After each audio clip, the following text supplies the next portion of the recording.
बिस्मिल्लाहिर्रहमानिर्रहीम। अस्सलाम वालेकुम नाज़रीन, मैं हूं अहमद फ़वाद और आप देखते हैं मुझे मेरे यूट्यूब चैनल और फेसबुक पेज पर। नाज़रीन, शहबाज शरीफ साहब का जो ज़मानत का फ़ैसला था वो तहरीरी तौर पर अब आ चुका है। उसकी जो तफसीलात हैं वो तहरीरी तौर पर अब जो है वो लाहौर हाई कोर्ट की जानिब से वो जारी कर दिया गया है।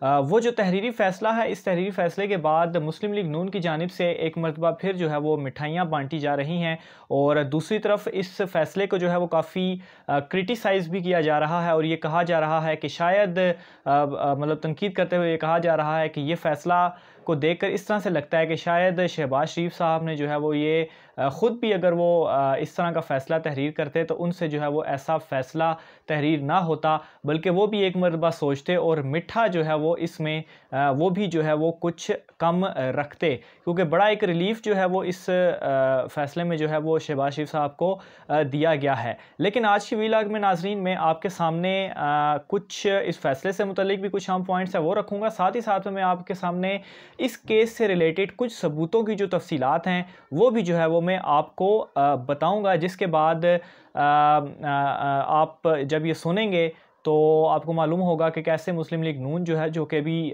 मिठाइयाँ बांट रही हैं, वो जो है वो उनकी जो ये खुशी है वो ज़्यादा देर तक कायम नहीं रहेगी, क्योंकि ये जो फ़ैसला है ये जो है वो अपील में जाएगा और अपील में जो है वो ये फ़ैसला सुप्रीम कोर्ट में जो है वो जाना है और वहाँ पर जो है वो इस केस के हवाले से दोबारा से हेयरिंग जो है वो होनी है।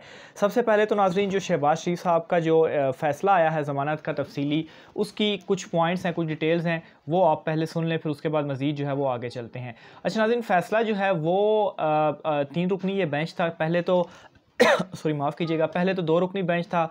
वो जो है वो दोनों जजिस ने अपना अपना वो उसमें वो फ़ैसला दिया। फिर उसके बाद ये 3 रुकनी बेंच में गया, फिर उन्होंने जो है वो फ़ैसला दिया। उसकी जो तफसीलात हैं वो सामने आई हैं।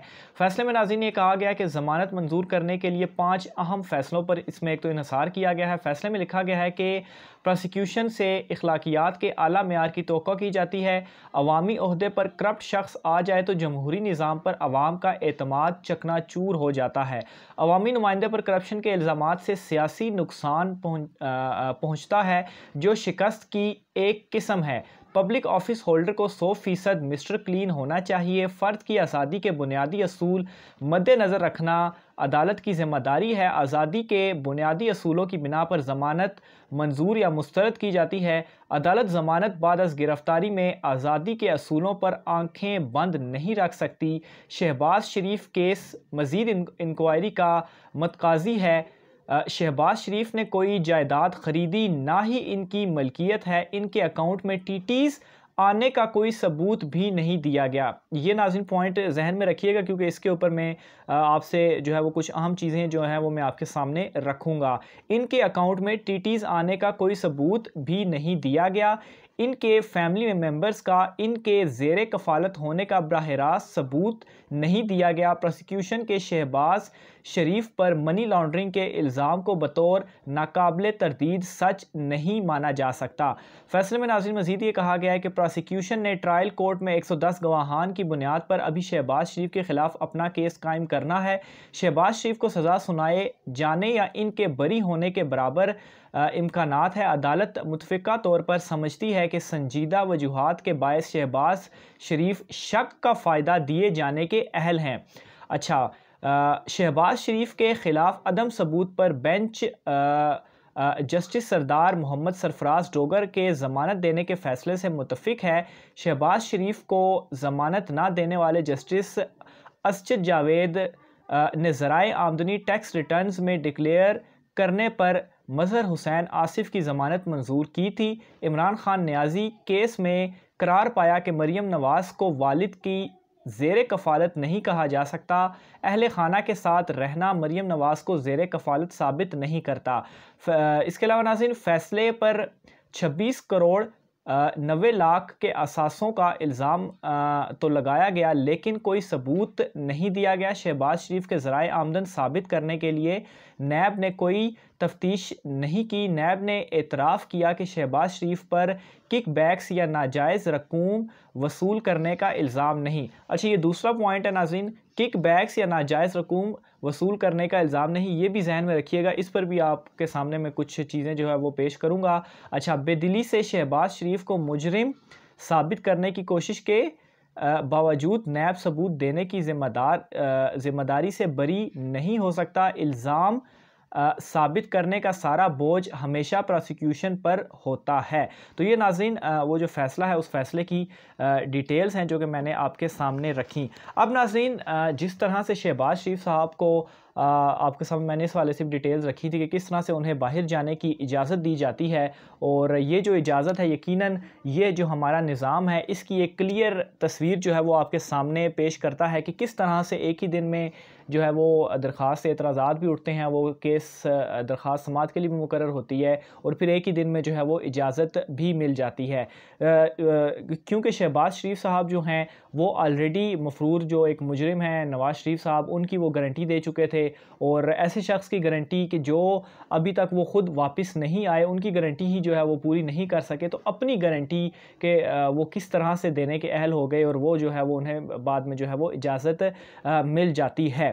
अब एक अहम पॉइंट नाज़रीन इसमें यह भी है कि सुप्रीम कोर्ट का फ़ैसला, सुप्रीम कोर्ट ने ज़मानत मुकदमात के हवाले से एक जो है वो उनका फ़ैसला था, और उस फ़ैसले में सुप्रीम कोर्ट ने ये कहा था कि जब भी ज़मानत का कोई फ़ैसला जो है वो लिखा जाएगा तो उसमें उस केस के मेरिट्स या उस केस के जो सबूत वगैरह हैं उस पर जो है वो कमेंट नहीं किया जाएगा। फ़ैसला मैंने आपको पढ़कर सुनाया, उसको और इस चीज़ को लिंक जो है वो अब आप ख़ुद कर सकते हैं कि उसमें क्या बताया गया, और यहाँ पर सुप्रीम कोर्ट ने यह फ़ैसला दिया कि आप जो है वो केस के मेरिट्स पर जो है वो कमेंट्स नहीं कर सकते। इसके अलावा नाज़रीन ये जो तहरीरी फ़ैसला आया है इसमें ये चीज़ कहीं भी मेडिकल ग्राउंड या केस के ट्रायल के डिले होने का जिक्र नहीं है, क्योंकि ज़मानत ज़्यादातर जो है वो इस चीज़ पर भी मिलती है कि या तो मेडिकल ग्राउंड हो या केस का ट्रायल बहुत ज़्यादा डिले हो रहा हो, तो ये भी जो है वो ग्राउंड अपनाए जा सकते हैं। लेकिन इन ग्राउंड्स का जो है वो जिक्र इसमें नहीं किया गया कि किसी तरह से मेडिकल ग्राउंड या केस जो है वो डिले हो रहा था इसलिए ज़मानत दी जाती है। लेकिन अब फिर वही फ़ैसला जो कि इस चीज़ को अब आप उस चीज़ के साथ कंपेयर करें कि जब जो है वो लाहौर हाई कोर्ट ने साथ ही इन्हें इजाज़त दे दी बाहर जाने की, और वो जो है वो किस बेसिस पर दी गई थी कि मतलब वहाँ पर भी कोई इमरजेंसी नहीं थी, लेकिन वो उन्होंने कहा था कि रूटीन का चेकअप है, तो वहाँ पर अगर मेडिकल ग्राउंड नहीं है तो फिर जो है वो उन्हें बाहर अपनी जो है वो रेगुलर रूटीन चेकअप के लिए फिर वहाँ पर उन्हें किस तरह से इजाज़त जो है वो मिल जाती है। तो ये दो मुकदमात का आपस में कंपैरिजन है, कंट्रडिक्शन है। फिर इसके अलावा नाज़रीन अब एक और चीज़ है कि शहबाज शरीफ साहब अगर बाहर चले जाते हैं तो इस केस में मज़ीद 14 मुल्ज़िमान और भी हैं, तो अगर शहबाज शरीफ साहब जाते हैं तो उनके जाने से क्या होगा, ये जो केस की प्रोसीडिंग है ये रुक जाएगी, और वो जो मज़ीद 14 मुल्ज़िमान का केस है वो भी जो है वो आगे प्रोसीड नहीं किया जा सकता। तो ये बड़ी एक अहम दलील है कि उन्हें बाहर जाने की जो इजाज़त है वो नहीं दी जा सकती। खैर इसके ऊपर आगे जब वो अपील में जाएंगे तो उसमें शायद इस चीज़ों का जो है वो जिक्र करें।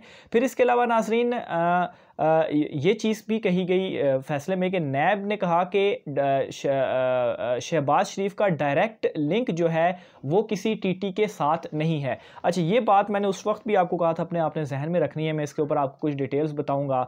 अब ये कहा जा रहा है कि शहबाज शरीफ का टीटीज़ जो कि अकाउंट में आई, टीटीज़ के ज़रिए जो अकाउंट में पैसा आया उनसे डायरेक्ट लिंक नहीं है। अब असल में यहाँ पर होता क्या है कि शहबाज शरीफ साहिबा की जो बेगम हैं नुसरत शहबाज, असल में टीटीज़ के ज़रिए उनके अकाउंट में पैसा आता है और फिर अपनी बेगम के अकाउंट से नुसरत शहबाज के अकाउंट से पैसा जो है वो ट्रांसफ़र होता है शहबाज शरीफ साहब के अकाउंट में, जहाँ से शहबाज शरीफ साहब जो हैं वो उस पैसे को ख़ुद इस्तेमाल करते हैं। अब इसमें मज़ीद डिटेल बताऊँ, हुआ ऐसा कि 4.9 मिलियन की जो है वो एक रकम थी जो टीटी के ज़रिए नुसरत शहबाज साहिबा के अकाउंट में आती है, और ये जो अकाउंट है इस अकाउंट से ये जो रकम है सेम डे ये जो रकम है वो कहाँ पर ट्रांसफ़र होती है, शहबाज शरीफ साहब के अकाउंट में ट्रांसफ़र होती है। और इस रकम से क्या करते हैं, शहबाज शरीफ साहब गाड़ी की ड्यूटी जो है वो पे करते हैं। शहबाज शरीफ साहब ने एक इम्पोर्टेड गाड़ी जो है वो मंगवाई थी और उस गाड़ी के ऊपर जो ड्यूटी उन्होंने देनी थी वो इस तरह से उन्होंने अदा की, यानी कि टीटी के ज़रिए